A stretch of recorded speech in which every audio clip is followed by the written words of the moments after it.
China को geographically कहाँ कहाँ चैलेंज होता है जो भारत को फायदा होता है। दुनिया का एकमात्र महासागर है हिंद महासागर, जिसका नाम किसी देश के नाम पे रखा गया है। बाकी दुनिया में ऐसा कोई महासागर नहीं है जिसका नाम किसी देश पे रखा गया है। यहाँ अमेरिका का सैन्य अड्डा है क्रिसमस आइलैंड पर और डार्विन आइलैंड पर। और यहाँ बहुत अच्छी चीज क्या है, डार्विन और क्रिसमस और यहाँ पे कोकोस, यहाँ पर अमेरिकी सैन्य अड्डा है सब। अब हम लोग का तो वहां सैन्य अड्डा है नहीं, अमेरिका का सैन्य अड्डा है। तो युद्ध की स्थिति में चाइना कभी भी अगर यहां से जाना होगा तो मलक्का होके नहीं जाएगा। जब भी उसे जाना होगा युद्ध की स्थिति में तो मलक्का को बाईपास करते हुए वो जाएगा ये लंबोक से, या तो लंबोक से जाएगा, या तो मुंबई से जाएगा, या तो वेटर से जाएगा। इस एरिया से चाइना जाएगा, वहां हम लोग हो जाते हैं दूर। इससे हम लोग ने भी एक रास्ता निकाल दिया। जय हिंद। देखिए, अभी कुछ दिन पहले जापानी प्राइम मिनिस्टर का प्रधानमंत्री मोदी जी से मीटिंग थी। इस मीटिंग में कुछ डिफेंस समझौते भी हुए और हालिया दिनों में ऑस्ट्रेलिया और न्यूजीलैंड भी गए थे प्रधानमंत्री। और इन सब के बीच में देखिए, जब भी कोई मीटिंग होती है तो हमें अपनी सुरक्षा को सबसे ज्यादा ध्यान रखना पड़ता है। और चीन की अर्थव्यवस्था इतनी मजबूत हो गई है, वो पैसे से इतना शक्तिशाली हो गया है कि वो अपनी नेवी पे अंधाधुंध पैसा खर्च कर रहा है। और भारत की अर्थव्यवस्था, क्योंकि भारत एक बहुत विविधता से भरा देश है, यहाँ एक बहुत बड़ी संख्या जो है वो सरकारी अनुदान, सरकारी सहायतों पर डिपेंड होती है। तो एक बड़ा हिस्सा पैसा का उधर भी जाता है।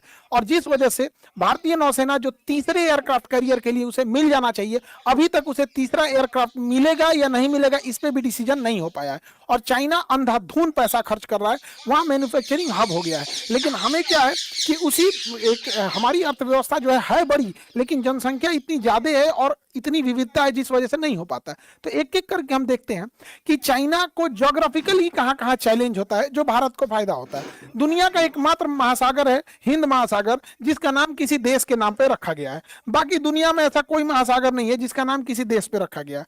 जैसे दक्षिणी चीन सागर, तो सागर छोटा होता है, महासागर बड़ा होता है। तो महासागर एक ही ऐसा जो देश के नाम पे रखा गया। अब चाइना जो है वो कहता है पूरा दक्षिणी चीन सागर उसका है। यहाँ पर उसकी पुरानी नक्शों में नॉट ऐसे डैश डैश लाइन खींची गई थी, तो उसका कहना है कि 9 डैश लाइन मेरा है और ये मेरा जमीन है, धंस गया वहां पानी भर गया है, वो इसको कहता है कि मेरा है। तो ये जबरदस्ती किसी से उलझते रहता है। लेकिन चाइना की एक समस्या है मलक्का डेलिमा। ये उसके लिए समझिए एकदम डरावने सपने जैसा है। मलक्का डेलिमा क्या कहता है कि ये जो रास्ता है ये मलक्का जल संधि है।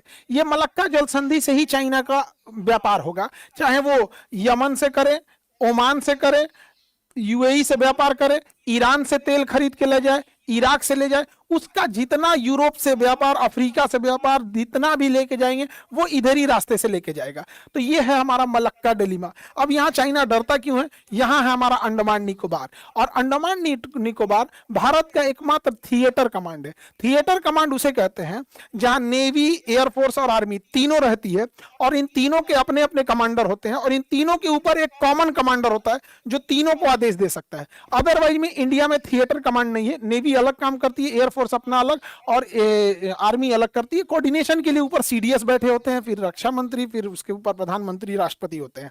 लेकिन यहाँ पे थिएटर कमांड है, बिना पूछे जो डिजाइन से आप थुराना चाहेंगे थुरा जाएंगे, और यहाँ से भाग भी नहीं पाएंगे। मलक्का में इतना दबदबा है, आप अंदाजा लगाइए। हार्मुज बंद किया ईरान, पूरी दुनिया की सांसें अटक गई। मलक्का जिस दिन हम बंद करेंगे, हम लोग को मलक्का बंद करने में जाता क्या, यहाँ से बंद कर देंगे, आप पीछे से सप्लाई भी देते रहेंगे, कोई काट नहीं पाएगा। अब ये बांग्लादेश, म्यांमार कहां से काट लेंगे? तो चाइना इस मलक्का डेलिमा से बाहर आना चाहता है। वो चाहता है कि कैसे भी करके हम इसका एक सब्स्टिट्यूट निकाले, लेकिन उसके पास मलक्का के अलावा कोई रास्ता नहीं है। एक और रास्ता है यहाँ पे, सुंडा जल संधि। बट सुंडा जल संधि से चाइना नहीं आ सकता है। सुंडा से क्यों नहीं आ सकता है? क्योंकि सुंडा गहरा ही नहीं है, बहुत कम गहरा है, तो बड़ी जहाजें आ ही नहीं पाएंगी। तो ये सुंडा वाला रास्ता भी बंद हो गया। अब थोड़ी दूरी पर होता है लंबोक। यहाँ पर एक जल संधि है लंबोक, हम यहाँ 3 नंबर लिख दिया, ये 1 हो गया, 2, यहाँ पे 3 नंबर लंबोक जल संधि। लंबोक से वो आ सकता है, और नहीं तो लंबोक के बाद अगर और दूर जाएगा तो ओम्बाई जल संधि है, और दूर जाएगा तो वेटर जल संधि है। लेकिन यहां से जैसे निकलेगा, यहाँ अमेरिका का सैन्य अड्डा है क्रिसमस आइलैंड पर और डार्विन आइलैंड पर। और यहाँ बहुत अच्छी चीज क्या है, डार्विन और क्रिसमस और यहाँ पे कोकोस, यहाँ पर अमेरिकी सैन्य अड्डा है सब। अब हम लोग का तो वहां सैन्य अड्डा है नहीं, अमेरिका का सैन्य अड्डा है। तो युद्ध की स्थिति में चाइना कभी भी अगर यहां से जाना होगा तो मलक्का होके नहीं जाएगा। जब भी उसे जाना होगा युद्ध की स्थिति में तो मलक्का को बाईपास करते हुए वो जाएगा ये लंबोक से, या तो लंबोक से जाएगा, या तो मुंबई से जाएगा, या तो वेटर से जाएगा। इस एरिया से चाइना जाएगा, वहां हम लोग हो जाते हैं दूर। इससे हम लोग ने भी एक रास्ता निकाल दिया। हम लोग ने जब मनोहर पर्रिकर रक्षा मंत्री थे, अभी तो वो दुनिया में भी नहीं है, और विदेश मंत्री हुआ करती थी सुषमा स्वराज, उस समय एक बहुत पहले हम लोग अमेरिका से एक समझौता कर दिए थे, लेमुआ समझौता। वो logistic exchange memorandum of understanding और एग्रीमेंट था। उसमें यह कहा जाता है कि जब भारत और अमेरिका लेमुआ समझौता करता है तो भारत को जब भी कोई सामान की जरूरत होगी, नौसेना के बंदरगाह की जरूरत होगी या एयरपोर्ट की जरूरत होगी, तो अमेरिका के एयरपोर्ट और बंदरगाह को सैन्य इस्तेमाल के लिए अमेरिका यूज कर सकता है भारत के बंदरगाहों को, और भारत दुनिया में जितने भी उसके बंदरगाह, एयरपोर्ट, ये सब लॉजिस्टिक सामान है उसका इस्तेमाल कर सकता है। तो अगर हम लोग यहाँ पर युद्ध की स्थिति होती है तो मलक्का में तो हमारी बपौती है, घेरेंगे उसको। इसके अलावे हम लोग डार्विन में भी बैठेंगे और यहां से भी धो देंगे उसको। और अगर घट गया हथियार वगैरह तो लेमुआ समझौता के तहत उसे मांग भी लेंगे कि भैया घट गया यहां पर। तो चाइना जो है ना, इसको काउंटर नहीं कर पा रहा है मलक्का डेलिमा से। लेकिन ऐसा नहीं है कि चाइना हाथ पे हाथ रख के बैठा है, उसको दिख गया है कि हिंद महासागर में इंडिया को रोकना असंभव है, क्योंकि कोई है ही नहीं है हिंद महासागर में। लेकिन हमारी अर्थव्यवस्था उतनी बेहतर नहीं है चाइना की तुलना में। अब चाइना इसके लिए काउंटर करने के लिए अलग अलग सड़क मार्ग का परियोजना पे काम कर रहा है। इसके लिए वह सोच रहा है कि हम हिंद महासागर में उतरे ही क्यों, हम क्यों न यहां से सीधे सीपीईसी सड़क लेके चले जाए। चाइना पाकिस्तान इकोनॉमिक कॉरिडोर, इसका नाम रखा है सीपीईसी। ये ग्वादर बंदरगाह से जाता है और यहां से होते हुए चाइना चला जाता है। अब इसकी दो समस्या, चाइना में जहां एंट्री करता है ये सिंजियांग प्रांत है और यहाँ वीगर मुस्लिम रहते हैं। चाइना इन मुसलमानों पे अत्याचार करता है और कहता है कि तुम पूरा कुरान नहीं पढ़ सकते हो, बहुत सारा टॉर्चर करता है और उन्हें जेल में रखता है, जिसका नाम रखता है उसने डिटेंशन सेंटर कहता है, और नहीं तो उसको कहता है कि स्कूल है, और वहां उन लोग को टॉर्चर करता है। और अगर उसका बात कोई नहीं मांगेगा तो डांस करवाता है। तो ये एक इधर समस्या है। दूसरी समस्या है कि ये भारत से होकर गुजरता है, भारत इसका विरोध करता है कि आप पीओके से जा रहे हो, क्योंकि जब हम पीओके लेके आएंगे तो ये हमारा ऑटोमेटिक ये रास्ता कट जाएगा।